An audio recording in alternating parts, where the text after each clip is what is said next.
I think a lot of us that find our way into the military, and specifically within the special operations community, your whole goal in life was to make it. I wanted to be an airborne ranger. That's all I wanted to do.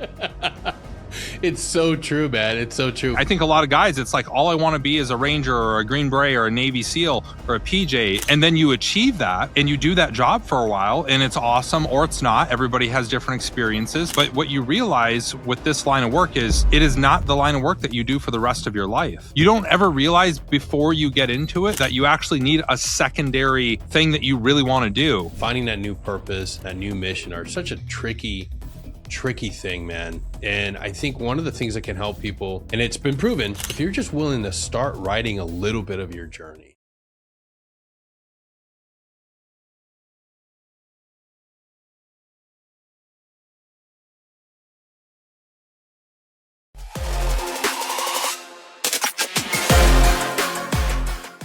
Marty Skovlund Jr., welcome, Security Halt podcast, sir. How are you? I'm doing good. It's we are, I don't know, 2.5 feet deep into the snow up here in New Hampshire, but I'm staying nice and warm. We were fortunate not to lose any power or anything like that. So just a little bit of quality time with the kids while they got a snow day from school and, hanging out with you. Yeah, awesome. I'm glad. Thank goodness. One of the other shows that I produced, The Asset Mindset, shout out to you, Daniel Fielding. You are not doing so good. I was like, I'm sitting there, I'm like, dude, you haven't posted anything about your most recent episode. I'm sitting there watching it. I'm waiting for the reels to drop. And I'm like, wait a second. Daniel Fielding? Yeah. I think I have his book in here somewhere. Oh, that would be amazing. That'd be such a solid promo. Yes. I will wait. I'm not going to edit this because it's quickly becoming one of my favorite. Oh, that's Dave Fielding. Oh, not the same one? Different author. Both Green Berets. Well, Dave Fielding, I thought because you were bringing up snow and everything, Dave lives actually, how I met him, he came to a book signing that I was doing. Turns out he went to the same high school my wife and her brother went to. And he was graduated with my brother-in-law. You know, he knows the family and all that sort of stuff. Insane. I'd never met him. Oh man. And so he lives, just down the road from me in Massachusetts. So that's where I immediately went to Fielding, like, wait a second. Yeah, he's probably got the same snow that I do right now. Yeah, well, Daniel Fielding is snowed in, no power in near Nashville, Tennessee. And I finally got a hold of him. I was like, hey man, you got to promote your episode. He's like, I haven't had power in like 3 days. Yeah, I got livestock. Nashville. I used to have to go down there on a very regular basis for work, and I was down there a few different times. They got, I don't know, a dusting, right? Like half inch. It shuts the city down. So when you have something like this come through, it really is an actual emergency, and it's not like some. Everybody that grows up north are like, oh, what, they can't handle a little bit of snow. It's not that they can't handle it. It's one, they didn't grow up in that shit. They don't know how to drive in it or anything like we did growing up in the north. Two, they don't have the infrastructure for it. They don't have the snow plows. They don't have the salt reserves. They don't have all these things that are just, you need to have if you're anywhere north of the Mason-Dixon line, basically, come October. And it's just a totally different thing. So yeah, my heart definitely goes out to everybody. I mean, I've seen some gnarly pictures of down power lines and looks like some really dangerous situations down there. Oh yeah. Yeah. I told him immediately, I was like, dude, let me know, send up the flare. I'm like 2 Lord of the Rings movies away from you. I'm that close. Like I will drive there. I got a generator in the back. It's good, but typical like Green Beret. No, we'll make it through. I'm like, dude, I am literally asking to have an adventure. Let me have an adventure. Let me get to you. Yeah, that's the and it probably is on theme for this podcast. But yeah, you always tell guys to reach out if they ever need anything, reach out if they need help or anything like that. And really, all it is a very selfish offer on your part because you're like, dude, I am bored out of my mind. Please give me a reason to come help you. And really, it's just an excuse to go hang out with a buddy and it is, a little road trip, absolutely. Which is not a bad thing. No, that's honestly at its core. A lot of the things that we talk about on this show is, I always say that the brotherhood, the team room is larger on the outside. It doesn't, when you're an SF, when you're a Green Beret, your team room is just your team. When you get back in the civilian world, there are thousands of people that you can incorporate into your new team room. And they don't have to have a fancy, funny, fuzzy hat or a long tab. They can be freedom from all walks of life. But it's up to us to at least be willing to cross that first divide and embrace the term, I'm a civilian. I'm a veteran, but I'm a civilian. I'm an American. Wow, that's a crazy concept to wrap our heads around. Specifically as Green Berets, you Yeah. guys, I mean, your bread and butter is working by, through, and with, and Yes. leveraging foreign nationals, doing things like Yeah. that. And it's like, if you have that skill set coming out of the military, then you understand the value of network. You understand the Yep. value of making friends in the right places and things like that. If you can teach some guy that doesn't know how to do jumping jacks, how to shoot an AK, how to shoot, move, and communicate, surely you can get Deborah in accounting to help you with your TPU reports, right? It's so true, man. It's so true. We forget. And it's like, you're not losing any of the skill sets you gained along the way. You're taking them all with you.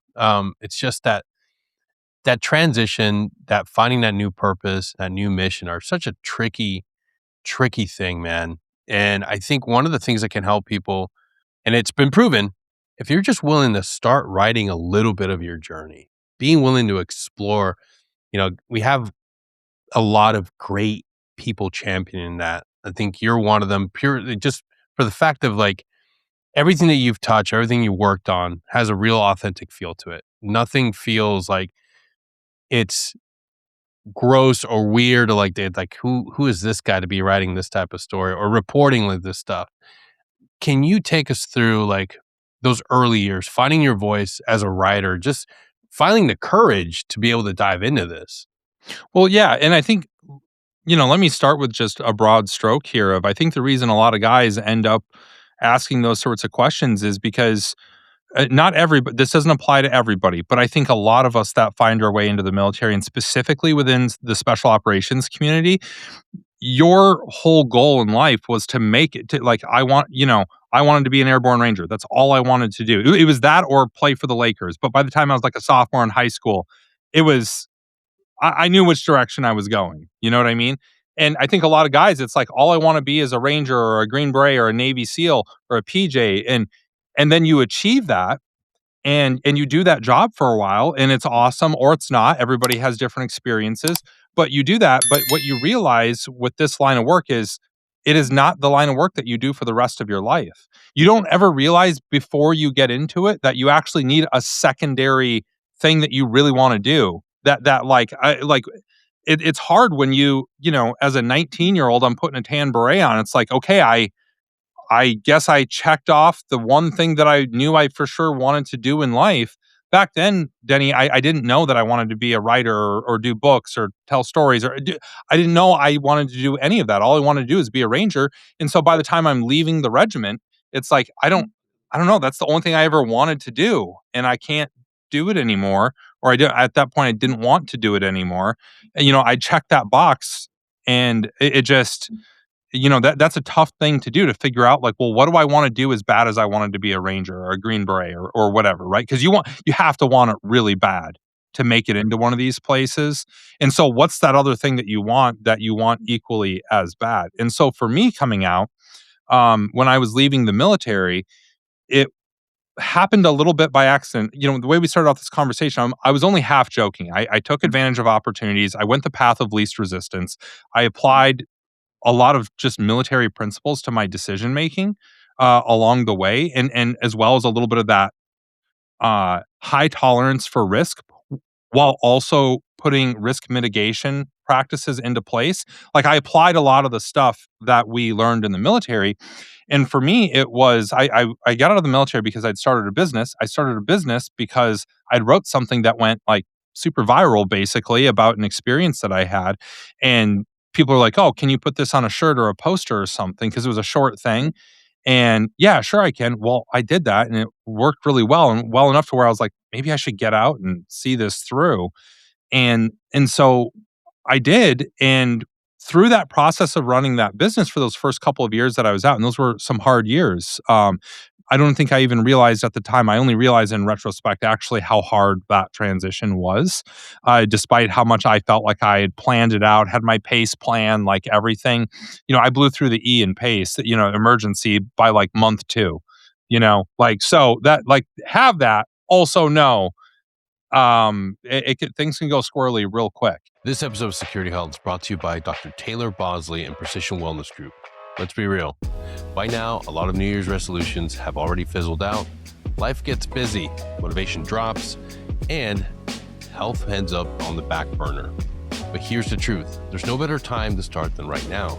Precision Wellness Group specializes in hormone optimization and hormone health, delivering personalized care and treatment right to your door. If you've been dealing with low energy, brain fog, poor sleep, or stalled performance, hormone imbalance may be the missing piece. Dr. Taylor Bosley and his team take a data-driven, individualized approach to help you get back to operating at your best. Security Halt listeners receive 25% off their initial consultation when they use Security Halt 25 at checkout. Click the link in the episode description to find out more and get started today. Oh yeah. And so through that process of running that business, you start a business, you're like, well, especially back then, probably not so much now, but back then it was like, well, you got to start a blog to like market the business, right? Like, and so we started the Havoc Journal, and before that, a satire site called Hit the Woodline, and it was they both did really well. The Havoc Journal, I'm so proud of it. It's still out there going well today under Charlie Faint's ownership, and it's done amazing things since then. But those first platforms that we started literally just to promote selling T-shirts and shit, like it was what exposed me to, oh, I think I actually like writing and telling stories more than I do running a business. And then I got exposed to, I think a lot of people associate me most with the written word, but that's why I call myself like kind of a storyteller first, a writer second, because just as quickly as I found writing, I found filmmaking, and we made a documentary and we won the GI Film Festival with that documentary. We made a short film that introduced me to narrative filmmaking with actors and sets and that sort of stuff. And I fell in love with that. And then I, somewhere along the way started watching Anthony Bourdain's show, Parts Unknown. And that kind of energized me in a way of like wanting to get out there, and you put all these things together, like, man, I think I just want to go tell stories. And that's kind of what my identity has been for, I guess, since then. Even in the marketing roles that I've done, like I just recently departed a position at Black Rifle Coffee, as a VP in marketing over there. And even in that, I tried to introduce. I felt like I was a storyteller for the company, right? Like it was still, my approach to marketing was through 3-act structure and trying to plan as I do a story. So everything that I've done since then has been all about that. And it really, it's been a really interesting ride along the way, but it took me a second to figure out that that was my path. Yeah. And, yeah, I don't know. No, there's so much to that. Let's go back. We gotta hit it up, because I find myself, and a lot of my friends are in the same space. We've figured and stumbled along the way, some of the same ideas and concepts that you just highlighted. You fall in love with podcasting. You fall in love with making your show, but then you realize, okay, like I really like the production. I like putting together different shows. Like, let's explore this. And I think that's a missing part a lot. I try to, and every week I reach out or talk to somebody that's starting a new show, getting out there, and they're heavily focused on the one metric: downloads. I got to get downloads. Got to get downloads. I'm like, yes, it's true. You're gonna have to figure out a way to make money to continue doing this, but figure out how to do your task, your thing really well. All aspects of it, including the parts that are ugly, including the parts that you just cannot fall in love with. Find a way to fall in love with it, because you never know what's going to lead to additional revenue. You never know what's going to inspire you to follow. Because I never thought social media would be my thing. Never thought the marketing would be something that I would be involved, because we have all these pre-constructed notions of what you're good at. Mm-hmm. And what I realized, and what a lot of my friends realize, is within the thing that you love the most, there might be something else within that you could fall in love with that could potentially lead to more success. You could still do the podcasting stuff, but maybe you're going to be the marketing guy for a nonprofit. Maybe that's the one thing you can do that's going to be like a home run. And that's what I found. I was like, okay, I pulled the strings on that. But the thing is, like, you're still going to always love the podcast. You're always going to love whatever it is that you're doing.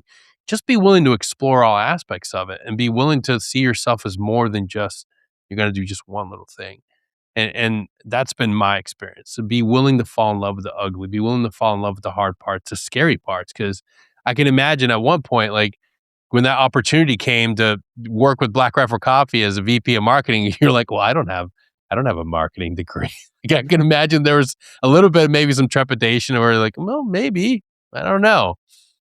Yeah, like I said, I'm pretty egotistical, so, uh, um, I could do this. n no, I mean, you bring up a good point, though, that Yeah. it's like, especially when you talk about guys that are, like, obsessed with the downloads, what they're really talking about is they're obsessed with the outcome, not the process, and that's I think, any great business leader that I've ever read about or heard on a podcast or great athlete, I believe I'm for certain I've heard Tom Brady talk about this before, but being obsessed with the process, the outcomes will happen. But if you focus on the process and you enjoy the process and you make the process like executing the process, whatever it is for whatever that process is for what you're doing. In some situations, you have to invent the process, but whatever that is, become excellent at that. And then you take that back to our time in the military. What is that? What is that? That's focus on the foundations. The best in the business are masters of the fundamentals, right? And I think to me that just screams like focus on the process, don't worry about the outcome. And that could be said about anything that I've done in my career so far. When I was first starting out writing, it was just write one really good article, right? Every time I was doing it was trying to make this story the best I could make it. And after a certain amount of time, you start to stack good stories. Maybe you slip a few great ones in there if you're lucky. And then all of a sudden you're being considered for a book deal or something like that. And one thing leads to another. And it's like if you're not, I hear so many people that want to do I don't know, similar things to what I've done or better than what I've done. I certainly haven't reached the pinnacle of writing books or making movies or anything like that. I've got a lot of room to grow still. But when people are asking about like how to get into that, they actually journalism and doing embeds and things like that is a perfect example because so many guys that get out of the military, specifically special operations, are like, oh, well, I came from there, so I would be perfect to go in bed with the homies again and just now I'm carrying a camera just like you did. I didn't jump straight into that right off the bat. And people don't realize I had to stack a bunch of things before I got those opportunities. And yes, once that opportunity came, did it help that I was in the army previously and that I came from a special? Sure, that helped. But you don't get to jump straight to that. And it's the same way with writing books or writing a bestseller or making a movie. You got to start with making content in general and learning how it works. You have to build your way up to these different things. And so many people want to jump straight to the outcome, the desired outcome, in fact. Yes, And that's hard. absolutely. It is hard. Um, Especially when you've had an entire career of being told you're the absolute fucking best, the tip of the spear. It's like, dude, beginner's mind. Be willing to suck. Be willing to accept that you got to learn. And it's not it doesn't mean that you're not going to be good. It just means that right now you got to focus on the basics, building back up those Yeah. skills. Well, Like trust me when I say nobody was telling me that I was the best. Uh, it was, there were some other endearing terms though. well, that's a beauty of we're talking about enjoy the process. Yeah. I got humbled going back to school. I thought certainly I'm in my late 30s. I'm gonna be able to pass all this and my papers are gonna be amazing. Grammar's important. Like it was. I'm glad I learned it on early on, and I can sit here and say like, hey, I'm proud of graduating with my undergraduate's program with 4.0. Like I'm very proud. It was a lot of hard work, but I allowed myself to embrace the idea of like, all right, just because I can write really good military like wise and use the military writing format doesn't mean it's going to translate to a I can psychology just class. imagine you walking into like an English lit class. Be like, don't worry, just take a look at this NCOER that I wrote one time, and you will see that I can just test out of this one. I'm good. Here's a con Yeah. op I did in 2019, man. Steinbeck, never heard of her. Uh, Grades are ass. Let me tell you about Abrams Charter, okay? It's like, I've been to the warrant officer course. That taught me how to write. Yeah. I will say on that note though, there's been more than a few guys I've worked with over the years. I'll pick on Joe Kent specifically because he's another fellow Green Beret. And, when we were working on the book about his late wife, Shannon Kent, actually the way that we originally were putting that book together is he was going to have these, what we called memoir chapters spread throughout, where they were letters to his sons about who their mom was. And those are going to be spread out. That ended up not that briefed well, but in actuality didn't work all that well. So we ended up just making it all one cohesive story. But when he was putting those together and he was turning them in, and I was really shocked at how good they were. And like I've seen worse stuff from actual professional writers. And I remember, when we first started working on the project, he told me, and I asked him, I was like, do you have any writing experience? He's like, well, I was a warrant officer and Intel guy, so I had to write a lot of reports and things like that. And so I just kind of immediately dismissed that. No, man, like he actually was really, really good. And I talked to him about that one time. He's like, yeah, it's writing an Intel report isn't all that different than some of the stuff that I've done in that you want your Intel product to be used. You want it to contribute to the mission. And the best way to do that is to make it a good read so that the decision makers actually enjoy reading it. They don't just breeze over it because it's crap and go on to something more exciting. He was like, it's actually, the better you can write your reports and what better well spoken you are, like the further your hard work is going to go. And I was like, I never thought of it that way. That's really, really interesting. Yeah. Speaking on that, I gotta ask, man, what was it like diving into that story? We we know and we've lived the experience of losing a friend or a brother and seeing it play the other way around. I mean, it's not easy, but we know it. It's a comfortable story. It's something that we can all experience. But I have never had it the other way where it's a teammate has lost his wife in combat. That is a story that to me is like, holy cow, how do you approach it, honor it? And when you were going through it with Joe, how was it for you guys? Yeah, so I think there was a couple of different challenges there. One, Joe told me very early on, so he and Shannon's sons, Colt and Josh, they were 1 and 3 years old when Shannon was killed in action. So another way of saying too young to remember their mom as they get older, right? And Joe told me very early on that this book was going to be the thing that he handed his boys when they got older so that they could get to know their mom. No pressure, right? Like, holy cow. Um, so there was that pressure to, not just do right by Shannon, but make sure that it did an adequate job in telling her story, that it did an adequate job in portraying who she really was, not just being some Wikipedia recitation of, all of her awards and exploits, but like a real story that showed her personality and who she truly was, not just at work, but at home and things like that. And so there was a lot of pressure there. And then you mix in a few other things, right? She came from the NSW world.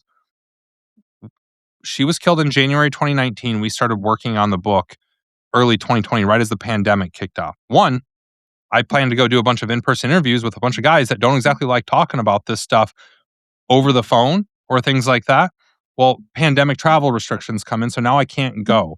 And that cuts off a whole swath of people that otherwise would have potentially talked to me about what they did with Shannon, how they knew her, that sort of stuff. A lot of these guys are still active duty in some capacity or another, and then from there, it became even more difficult talking to other people because that was right around the time that all the Eddie Gallagher stuff came to a head.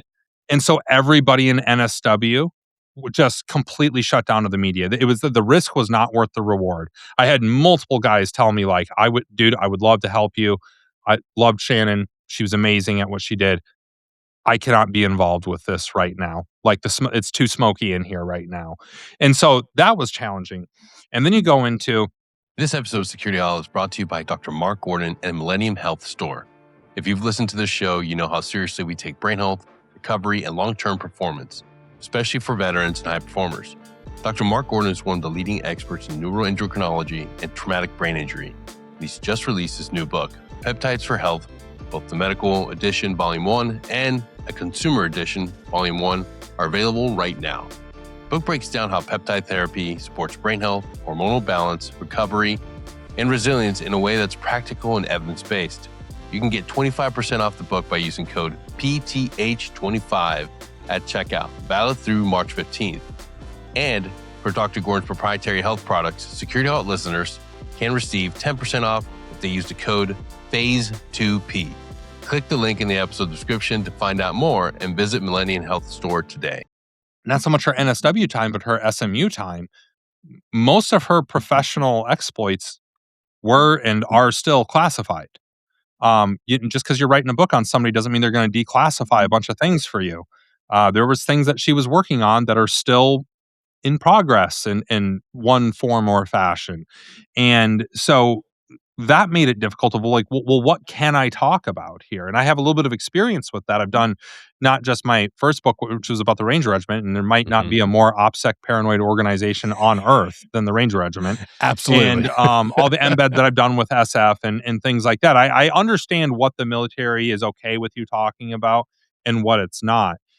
When it comes to telling her story, though, it was how do I get enough of what I can talk about to fill a book? And again, that original commander's intent of two little boys need to find out who their mom was, right? And so that was really difficult. And I think through all that, and like I said, we had kind of an early idea for the book about how it'd be structured from a structure perspective, and then that kind of shifted. And like I said, we started working on it in 2020, and it didn't get published till 2024. Some of that time was because of it went through all the proper and appropriate pre-publication reviews. Joe and I are both big believers in that process. And in Shannon's case, because she touched so many different organizations, it was like every 3-letter agency you can think of and every component of SOF had to have their people sign off on it. That takes some time. That takes some time for them to get through it. And so we did that. And you can actually see, if you look in the book now, we left the redactions in. You and I, a guy like you could read it and kind of figure out what was redacted. And a lot of it is like, really? You want to redact that? Because we did a pretty good job of, between Joe and I, of self-editing in that respect, of both having a pretty good idea. So some of the redactions were kind of funny. One of them, in fact, was a direct quote from the Department of State's website, and they wanted us to redact Department of State.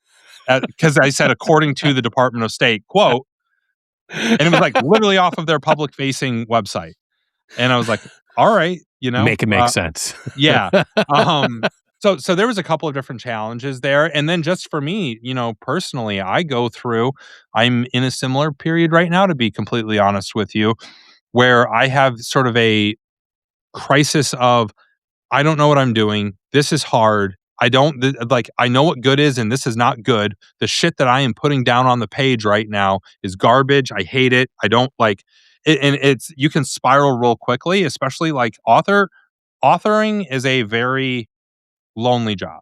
It is not a team sort of thing. Even when you're working with another person, it is a lot of time spent down here in my basement at my desk, wrestling with my own insecurities, even when I'm writing about somebody else. And that can be hard, and at the same time that I was writing that book too, I was still running Coffee or Die at that point. I was going out and doing embeds around the world, going to Ukraine, going to Iraq. I mean, all over the place, And so kind of balancing that, you can talk to a lot of the people that I worked with back then.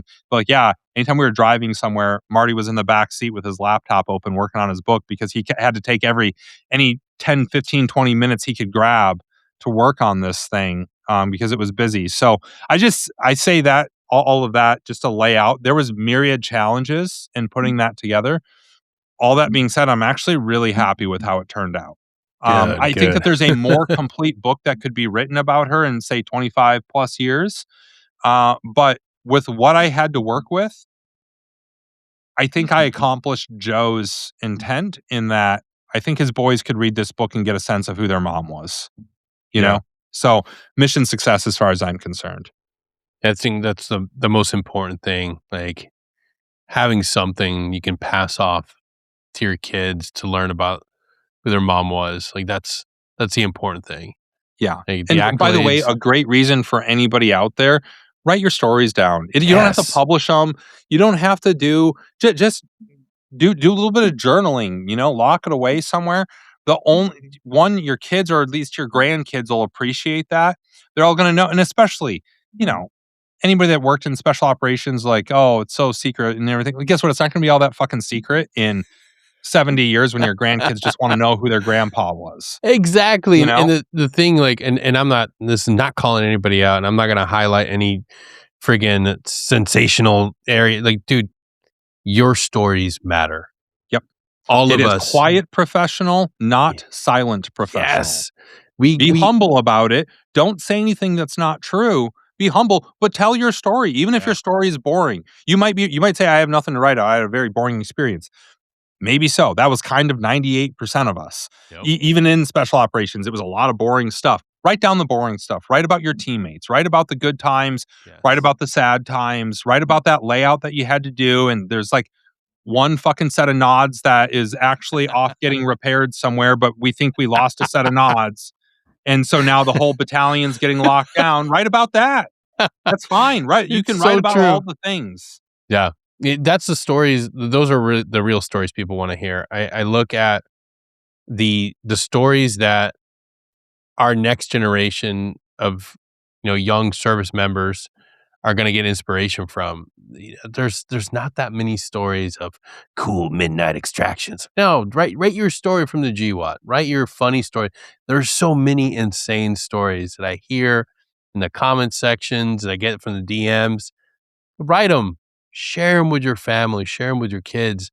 The reality is, we lived through an insane period of time, an insane war that encompassed, I mean, for the first deployments for conventional forces were 12, 15-month long.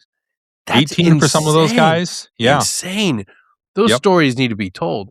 Not only are they great, they're probably going to be highly entertaining, but to learn from them so we Mhm. don't make the same mistakes.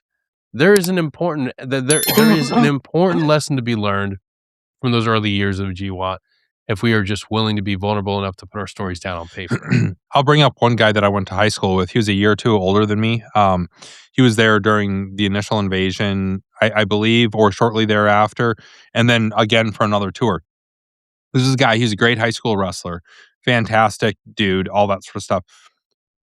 Was one of those guys, he did not, despite the fact that he had all the physical tools and was definitely smart enough to go be a Green Beret or a Ranger or any of that sort of stuff, he did not want any of that. He wanted to join the army just to get the college money and go to college. He did not want to go do dangerous stuff. He joined the army as a cook. You know how support guys got used in Iraq? Well, you're gonna go drive trucks or you're gonna go do convoy operations or things like some of the most dangerous things that you could do. They take him, he's a 92 golf culinary specialist, and they take and ship him to Iraq and put him in charge of one of those big vehicles that you would drive that would go drive down. They were like a street sweeper for IEDs. They Mhm. intentionally blew up IEDs by running over them because it was specifically armored as such. I talked to him, and at one point after I think we were both out or both on home on leave on like Thanksgiving or something like that, the two army guys find each other like because you both went to high school and it's like, oh, let's compare notes.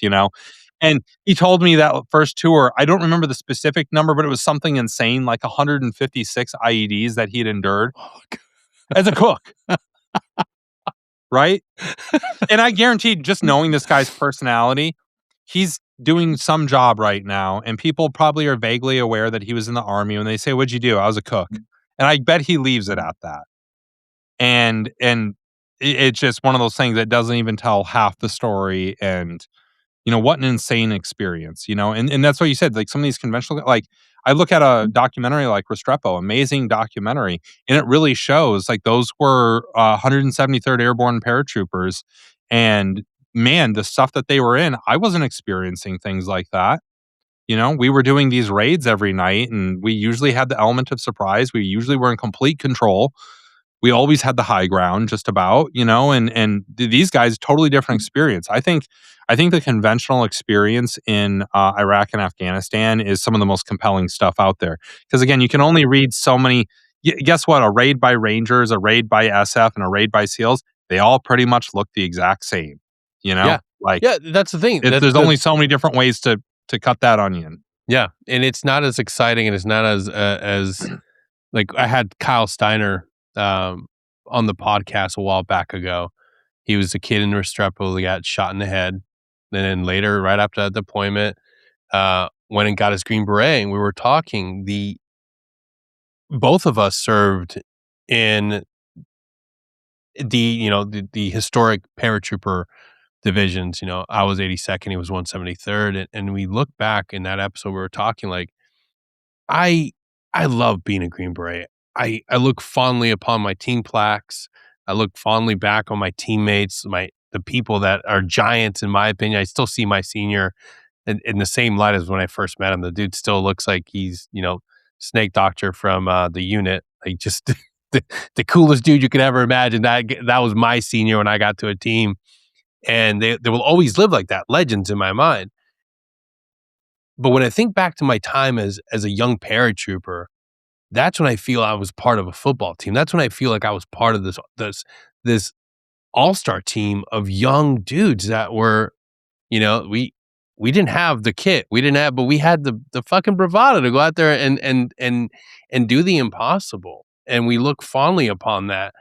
And I think those are the stories that we need to champion. I'm not taking anything away from a tier 1 operator that did insane, wonderful They have some things. great stories too. They do. But Yeah. what I know what motivated me to finally to join and serve, and there were very varied stories of guys in Vietnam, stories of like, you talk about motivating and inspiring, watch Band of Brothers, and Mhm. there's not a single Green Beret in that. It's Man, just I loved yeah, that I loved reading those old LERP books from Vietnam and, Yes. Yeah. like Navy SEAL memoirs and things like that from back then, the Recondo guys, and I mean, I ate those up like crazy, and that's another reason. I mean, look, hey, that was a big part of my push to go into the military and to go into the part of the military that I did, and again, it's hey, that all was there because somebody took the time and had the guts to sit down and write about their experiences, you Yeah. know? Yeah, it's funny, we tend to focus on the storytelling part as just being one way of writing, or one way of telling your stories through writing, and I champion that journaling. Just get out there, put something out there, publish a book. You can do it on Amazon. Like, it's I get inspired when I see new guys come out with their books, but there's something that's just a little intimidating when it comes to film and camera and getting to that next level. As you're moving into this next role, this next thing, like, how did storytelling through, video and putting together these, another you're diving into a whole different part of storytelling, how did that come about? Yeah, part of it was just trying to make myself as hireable as possible for gigs or jobs or whatever, and I just figured, I could be a one-trick pony and only write, and a lot of these journalists that go out there, they gotta have, like, a photographer or a video guy attached to them to be able to get that visual component to go with the story. And so I was like, well, why don't I just learn this, how to take still photos at a high level and how to do video at a not a high level, but at a level that is at a high level for photojournalism, I'll say, right? Like Yeah. I'm not a DP for a Hollywood production, but Yet. I, yeah, but, like, how do I get good footage out of these Yeah. different experiences? And then I can come back and say, "Hey, not only do you got a feature story or a package of written stories, a lot of times it'd be like a feature and then multiple, like, dispatches and things like that. Plus, you've got original photos to go with all of them, so you don't have to pay Getty or some of these other places for photos. And you've got a video package that'll help your presence on YouTube and social media and all these other places." And I can and it's like, "Wait, so you can do all of that just yourself?" Yes, I will have to work my ass off while I'm on these assignments doing that, and I did.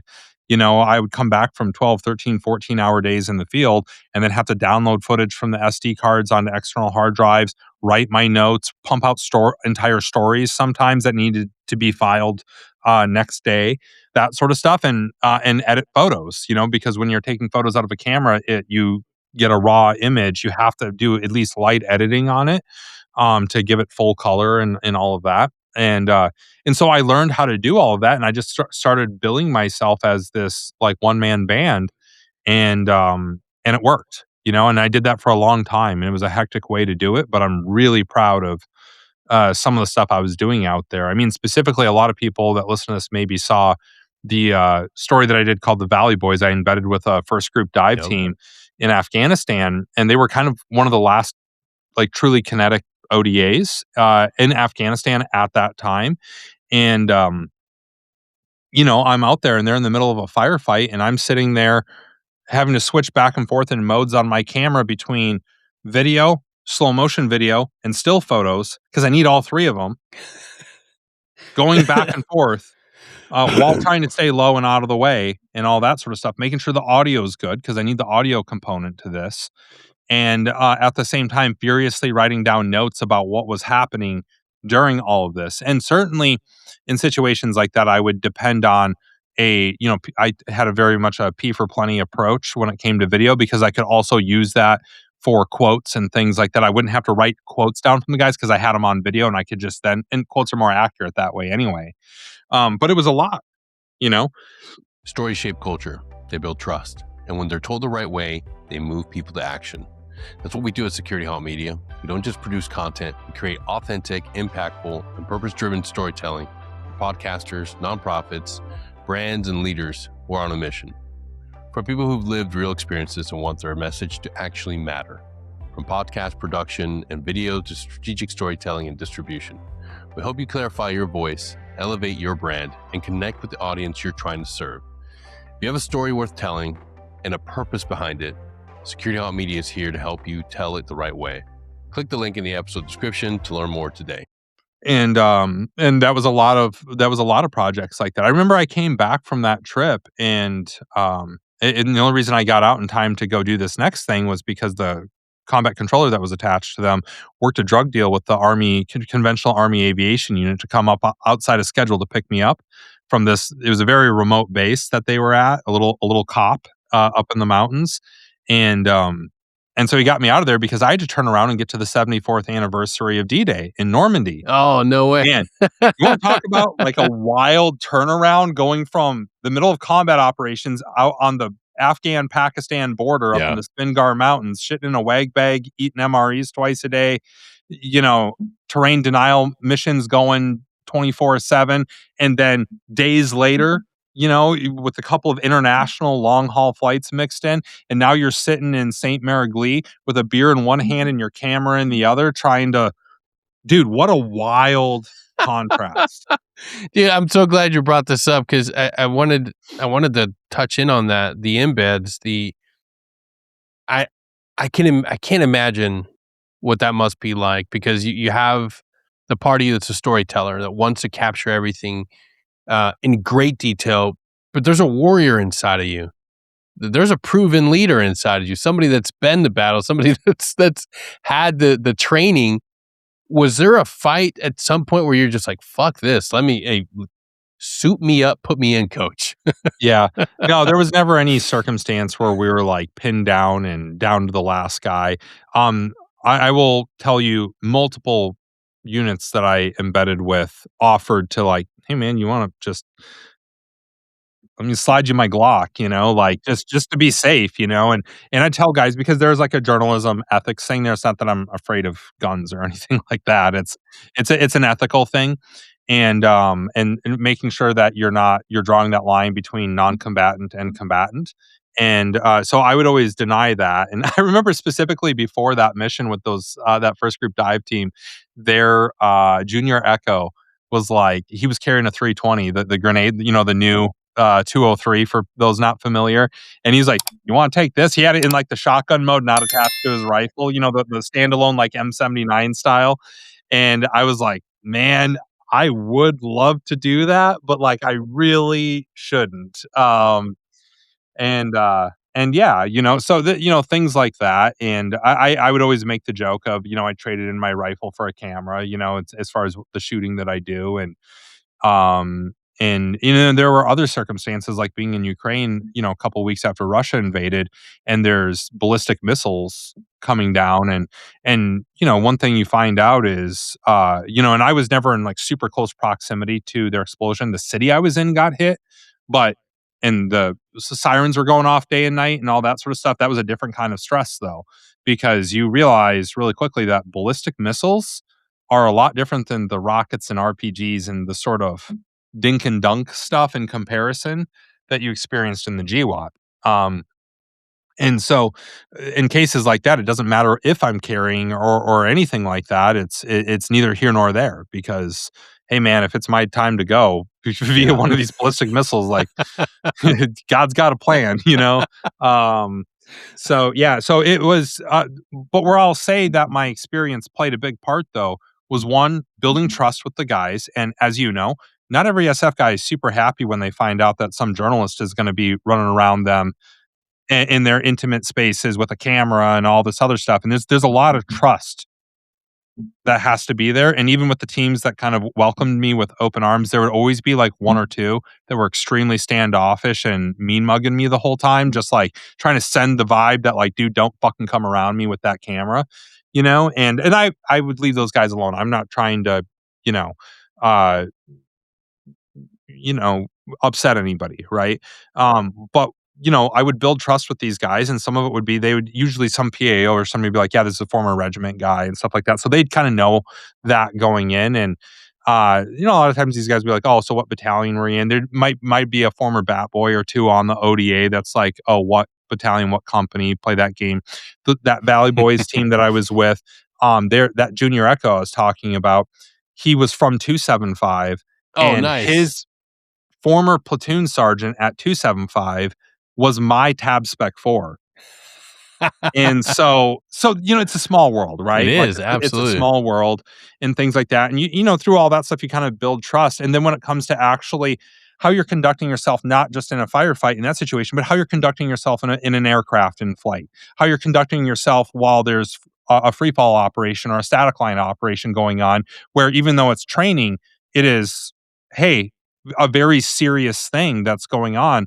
And if we're going to trust somebody to be up there, again, running around with a camera and stuff like that, I think they slept a little bit better at night knowing that, like, hey, not my first time in a C-17, not my first time with the ramp down, not my first time with any of this. I know how to stay out of the way. I know what the jump master duties are. I know what the assistant jump master, all of that. I know how to stay out of the way and still do my job.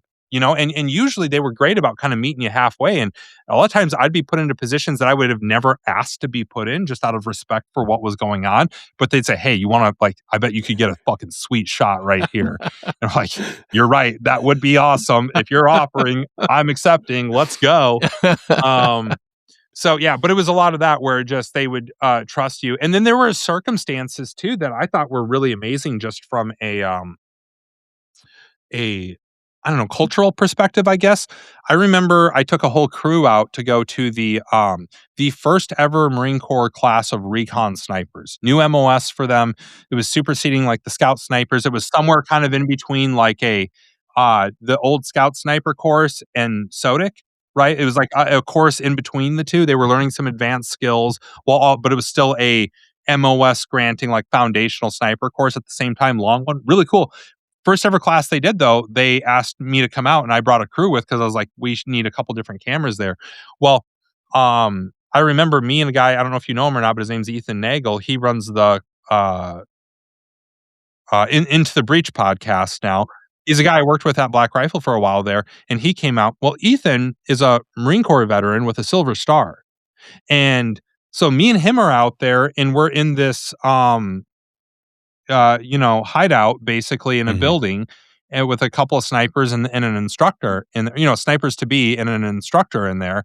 And it was really interesting because we found out just through bullshitting, me and Ethan were the only two combat veterans in there, to Oh, include man. the senior NCO and everything Yeah. like that. And so it turns into this really interesting dynamic of like before you know it, so what was Iraq like? What was this like? And things like that. And then, with Ethan being a Marine with a Silver Star, to them, Yeah. I mean, it might as well have been Chesty Puller walking in there. Like it was those guys, the Army guy, cool, whatever Ranger. Yeah. tell me about the guy. And Ethan was also a scout sniper too. So Yeah. he could ask like really great in-depth questions. And I think they did actually have him get behind the gun just to see if he still had it. And Nice. he did. There was some cool things like that, that because of our military background, because of my military background, you ended up having these like really cool conversations and things like that. And I think we got a little bit more access and placement in a lot of different situations because of the fact that like, hey, oh, he's a former ranger. We don't have to worry about it, you know? So again, not to sound like I'm some GI Joe badass, but I do know how to at least just stay out of the way and be safe, right? I know how to look cool, which is a number one rule. Yeah. Yep.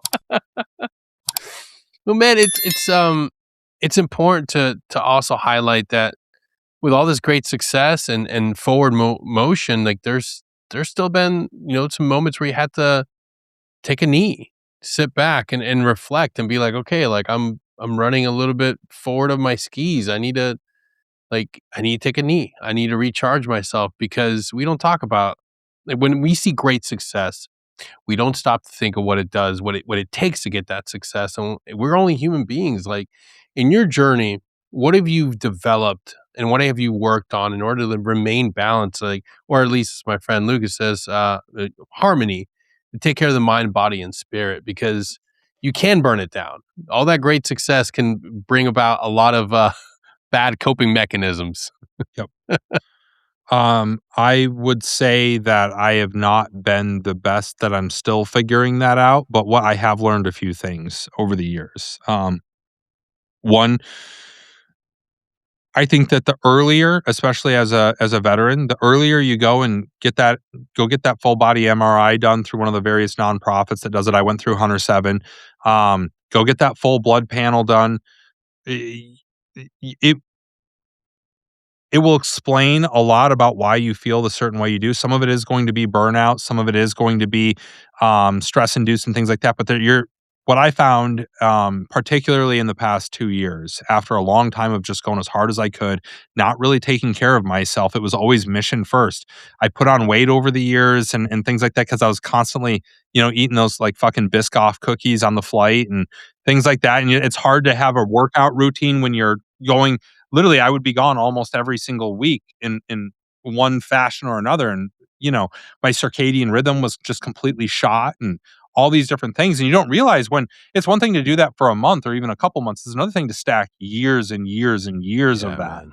doing that, and so I got to a point about, let's call it like a year and a half ago, where I just was like, I don't know what is wrong, but I know stuff is wrong. I'm not happy with how I look. I'm not happy with how I perform. I feel like a bunch of different facets of my life are suffering because of some of this stuff. So I need to go do investigate myself. I need to go figure out what's going on. And so I went and got the full body MRI done. I went and got the blood panel done. I got a new primary care provider to talk to on some of the stuff. I went and got a therapist to figure out, hey, am I good on the mental front? Little things that I thought were little things turned into kind of like it's a snowball ball that keeps growing the further you get away from some of these things that you think about from time to time.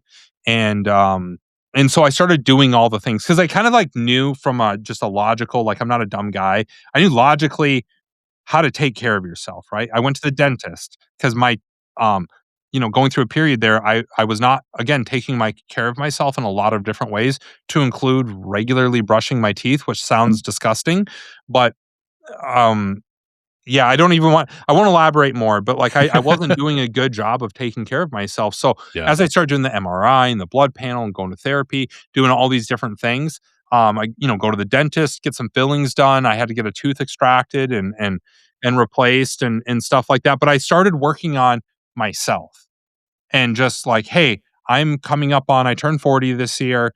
I know it doesn't get easier after 40, and I need to kind of make up for some, but I'm also not like a senior citizen yet. I should have more energy than I do. I should feel better about myself than I do. I should be sleeping better than what I do. And all these different things. And so over the past year and a half, I do all this investigating. I come up with fixes for everything and I start to implement the fixes and I feel like I'm getting to a place now where some of those returns are starting to roll in. You know, the weight's coming down, the workouts are getting better, my sleep is getting better. There's a bunch of different things going on there that I still got, things hurt and stuff like that, but I know why they hurt now, and I know how to do specific exercise. I've been able, now that I know what's wrong, I can now go look up like the prehab guys or Kelly Mhm. Starrett or somebody like that on YouTube and figure out how to make that hurt less, or maybe even Yes. potentially eliminate the problem, for at least, a while anyway. And so I started just being very proactive about all of that. And, it's one of those things I'll say that without going into specifics, like I had the second half of 25 for me. I wrote about this publicly, so I'll share it here too. It was like Murphy's Law on steroids. It was everything that could go wrong did go wrong. My wife ended up having an emergency that landed her in the ER and then in the ICU for close to a week. We'd gotten a new puppy that had chronic giardia for months on end that completely disrupted my sleep because every 2 hours I was waking up to a barking puppy that had blasted diarrhea all over her crate and all that. And then to top it off, towards the end of last year, she ate a ball of yarn and had to go in and get emergency surgery. Oh. And eh, those are just some of the highlights. It was like the furnace that I'm staring at right now, the motor blew out in it. New furnace. Need the just it I could go down the list. And so despite it was tough, right? From a mental standpoint, it was tough because and through that I lost my job at Black Rifle, and so I was dealing with that as well.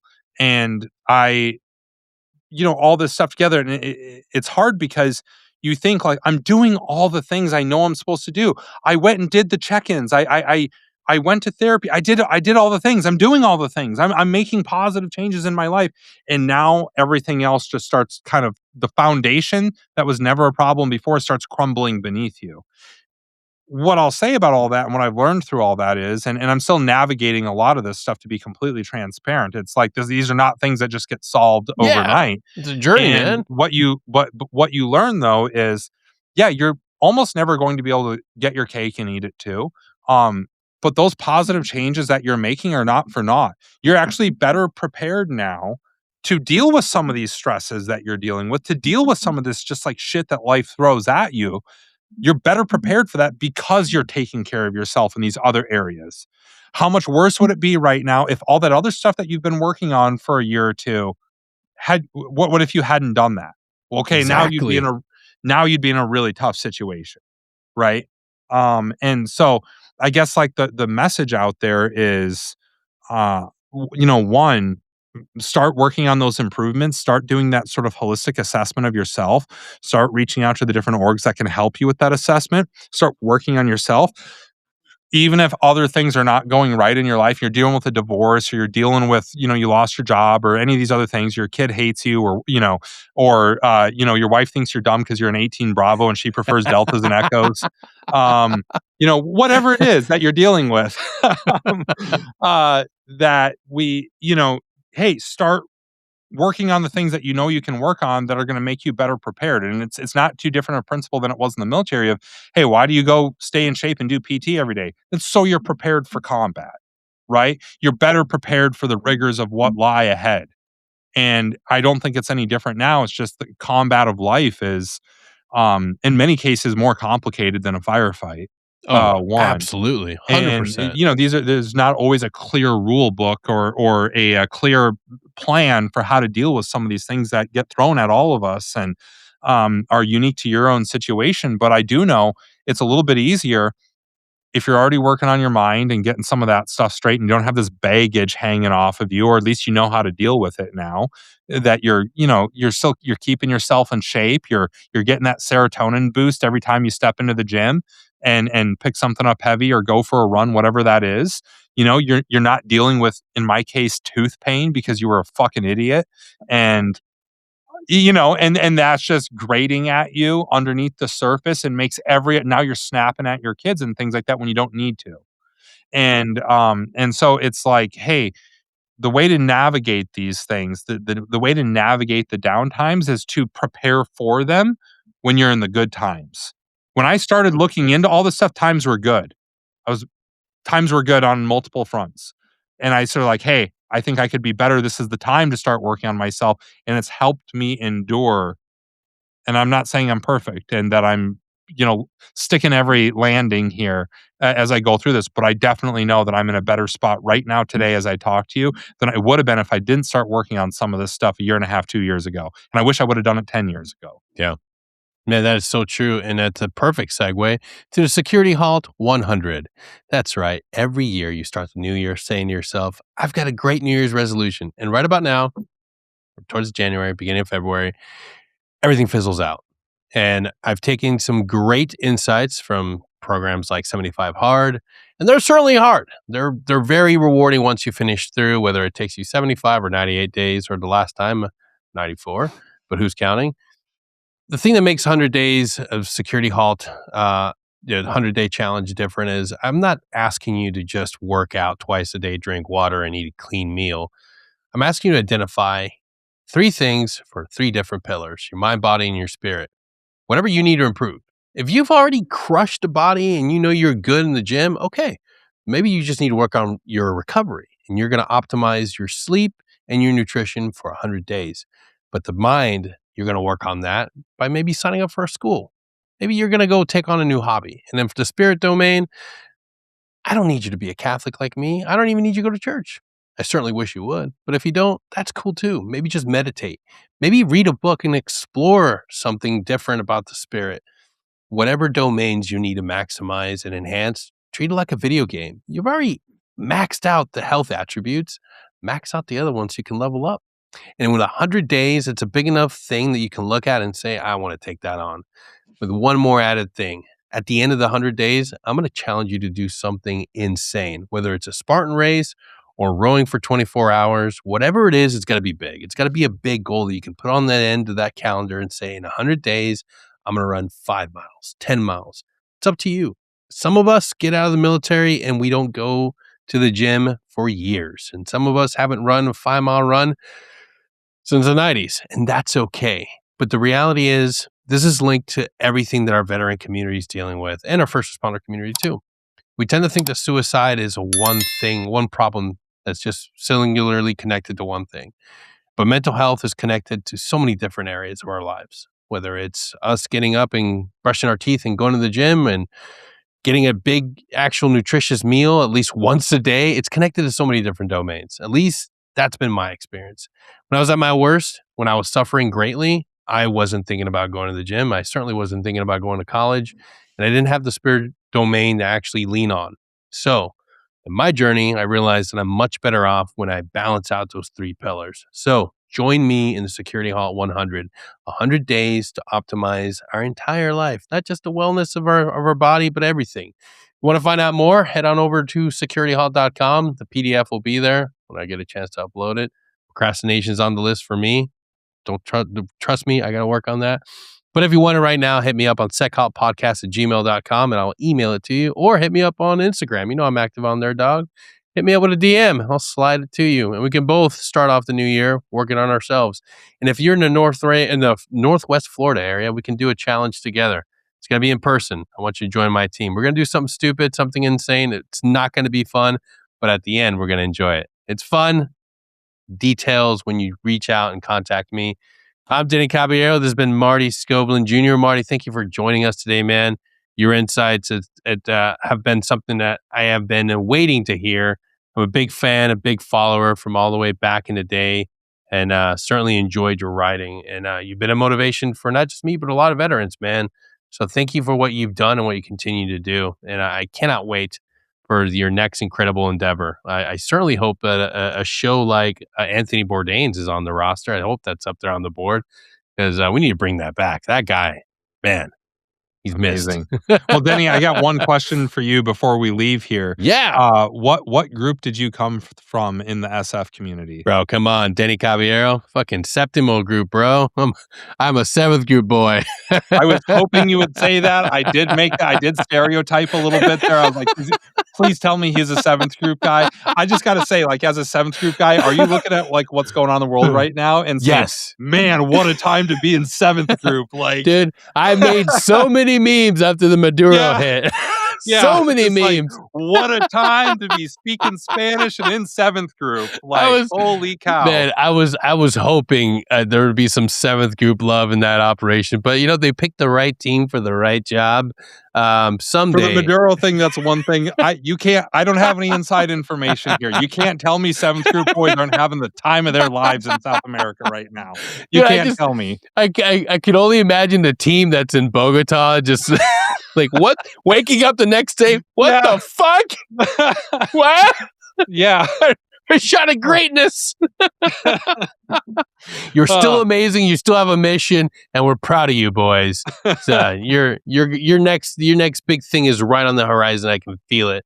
That's an important thing to go out on. I do want to say this, man. Like we often only focus on the GWAT and what Iraq and Afghanistan gave us, and men and young men, no matter what, we're going to romanticize war. It's up to us to tread that line and talk about the reality of it. But I'm never going to be the guy that tells a young man not to dare greatly to enlist and join America's premier fighting force, whether it's Ranger Regiment, Special Forces, Navy SEALs, or become a PJ in Air Force. It's part of us. It's deeply ingrained. And I will say this, your time will come. Your moment in history, I assure you, will come. And don't stress. The GWAT, that shit's lame. It's boring. The future is brighter, and we're grateful to have men like yourselves out there doing amazing work. So trust in yourself and your training, and your mission's coming. Maybe it wasn't Maduro, but there's a whole bunch of dictators out the line. Dictators and despots and... Man, there's always somebody. Just ask guys like Saddam Hussein and Gaddafi and Soleimani, and there's always the getting's good somebody out there. Like Major Payne once asked, "It's just gotta be someone out there for some killing." Yeah. Oh, Marty, again, thank you so much, brother. This has been awesome. This is I'm checking this one off the board. I'm so glad I finally got to make it happen. And to everybody tuning in, thank you all for what you're doing. Thank you for rallying around and supporting the show. And you know the deal. Check out the episode description. Click all those links, and we'll see you all next time. Till then, take care. Thanks, Eddie.